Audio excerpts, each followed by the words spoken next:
Welcome to Scrum 1 Minute Summary on PMP Journey. There are 3 roles, 5 ceremonies, and 3 artifacts. The 3 roles are the product owner, the Scrum Master, and the team, also known as development team. Scrum starts off understanding that customers want stuff.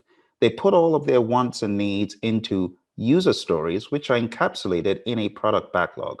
Now, the product backlog contains everything, so the team needs to plan what to do within each time box. And to do that, we have a sprint planning ceremony where a sprint backlog is created. That sprint backlog has what is going to be executed within the sprint, which is typically 1 to 4 weeks. Within the sprint, there are daily Scrum ceremonies all throughout. In the daily Scrum, 3 questions are answered. What have you done since our last meeting? What are you going to do before our next meeting? And what are the impediments, if any, that are in your way? At the end of the sprint, there is a potentially shippable increment produced, the PSI. This potentially shippable increment will need to be reviewed by stakeholders in a sprint review ceremony. The final ceremony is what we call a sprint retrospective, where the team meets to discuss what went well and what didn't, and to look for areas of improvement.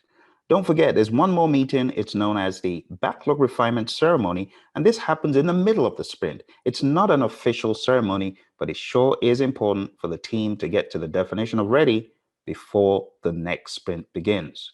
And that concludes our review of Scrum, the 1 minute summary. We'll be back with a much longer video in the future.